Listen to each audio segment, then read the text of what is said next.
Ao vencedor, dar-lhe-ei o direito de sentar-se comigo no meu trono. Salmo 14, um bom dia. Em nome do Pai, do Filho e do Espírito Santo. Amém. Recorramos sempre à poderosa intercessão de Maria Santíssima, nossa Mãe, e de São José, o Justo. E assim como na reflexão de ontem, o que é ser vencedor? Ser vencedor é vivenciar a vida em Cristo. E assim como está no versículo 1 do Salmo de hoje, a pergunta é: Senhor, quem morará em vossa casa? É aquele que caminha sem pecado e pratica a justiça fielmente. E caminhar sem pecado é lutar constantemente, apesar de nossas falhas, para que não possamos nos acostumar com uma vida aonde nós nos afastamos do Mestre.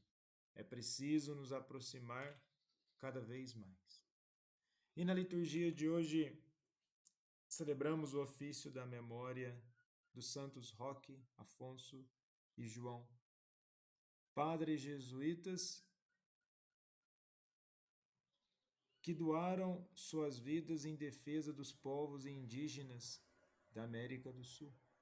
São mártires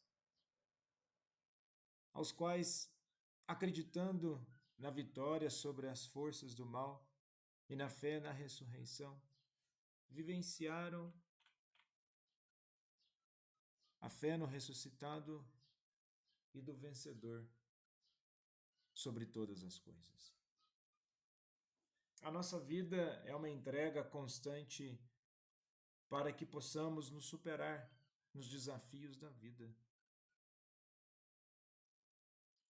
Somos desafiados, mas nós somos amparados pelo nosso Deus. Nós não podemos acostumar a ter uma única posição de vida no sentido de acharmos que está tudo pronto ou que está tudo consumado mediante aquilo que nós temos que fazer.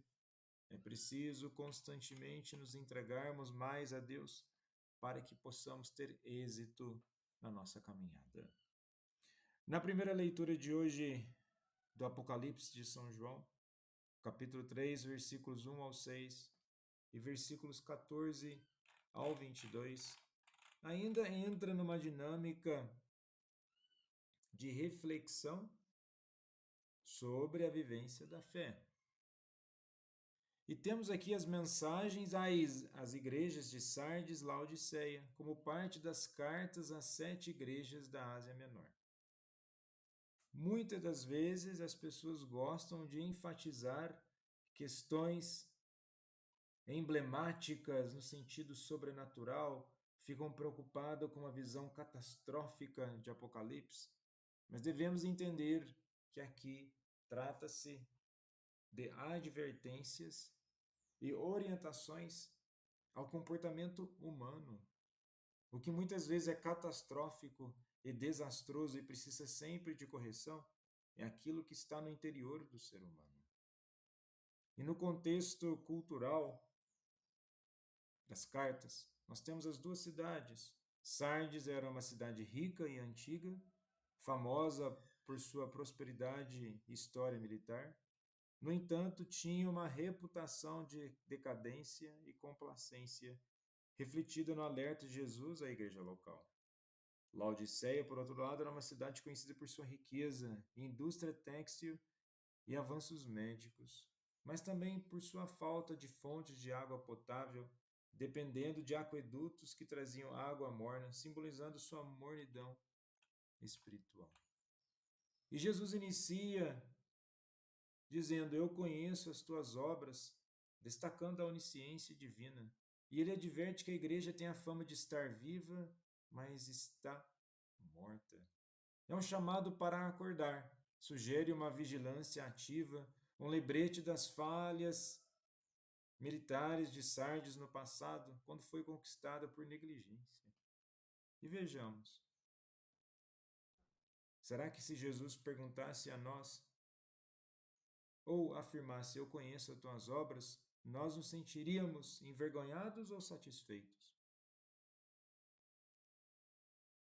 E naquilo que diz respeito a acordar, devemos sempre estar atentos para que aquilo que tenhamos oportunidade não seja negligenciado. Sim, nós somos limitados, nós temos as nossas falhas, mas que o nosso esforço seja contínuo para superar as nossas negligências. E naquilo que ele adverte a Laodiceia sobre a mornidão espiritual.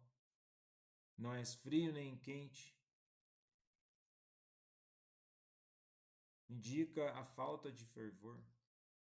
E fervor em nossas vidas não significa estar dançando, pulando de alegria, sorrindo o tempo todo, ou movido por coisas externas. O fervor vem do contato íntimo com Deus em nossas vidas e manter uma constância em nossa caminhada e um avivamento espiritual. E nesse sentido, a reflexão nos aponta sobre o perigo da complacência espiritual. O que é complacência? Nos acostumarmos com coisas as quais não fazem parte da salvação. Isso não pode ser aquilo que nós estamos acostumados. É preciso fazer certas escolhas e que o nosso sim seja sim e que o nosso não seja não. E no evangelho de hoje, em Lucas 19, dos versículos 1 ao 10, narra o encontro de Jesus com Zaqueu, o chefe dos publicanos em Jericó, uma cidade próspera e estratégica devido ao comércio e à agricultura. E os publicanos eram vistos como colaboradores dos romanos e corruptos, pois frequentemente extorquiam além do tributo devido. Portanto, no contexto, Zaqueu era desprezado pela sociedade. E o nome Zaqueu significa puro ou inocente, contrasta exatamente com a sua reputação. E quando no texto diz procurava ver quem era Jesus, indica não apenas curiosidade, mas um desejo mais profundo de conhecer e entender.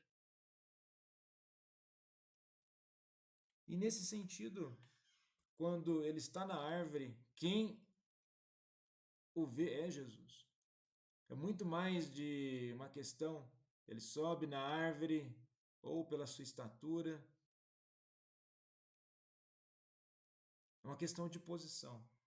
Lembre que nós vimos na primeira leitura, é preciso uma mudança de vida, é preciso uma mudança de hábito. E o encontro de Jesus com Zaqueu é uma poderosa metáfora de inclusão e transformação. Jesus busca os marginalizados e oferece salvação, independentemente de seu passado. Zaqueu, ao reconhecer seus erros e tomar a iniciativa de restituir, exemplifica uma conversão genuína que vai além das palavras, é expressa em ações concretas. E é interessante de que Jesus, ao dizer que vai na casa de Zaqueu, ali inicia um processo de salvação. Antes mesmo de Jesus ir à sua casa física, já ocorre uma mudança na sua casa espiritual, no seu interior. O que ele diz? Senhor, eu dou a metade dos meus bens aos pobres, e se defraudei alguém, vou devolver 4 vezes mais. E é interessante essa frase de Zaqueu, porque a ele corresponde a lei. Se ele defraudou alguém, ou seja, roubou alguém, está lá em Êxodo 22, versículo 1. É preciso restituir.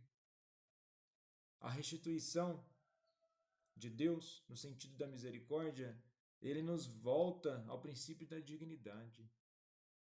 E a restituição é exatamente para que possamos ter vida plena.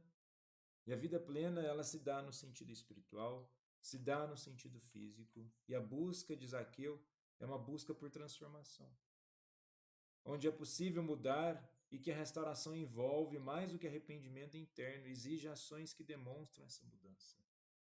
E que possamos dizer, diferentemente da música que contém vários erros teológicos, não é como Zaqueu eu quero subir, não.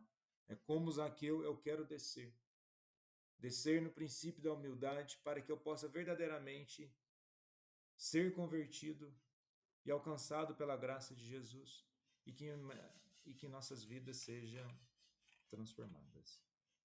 Santos Roque, Afonso e João, rogai por nós. Jesus, manso e humilde de coração, fazei o nosso coração semelhante ao vosso.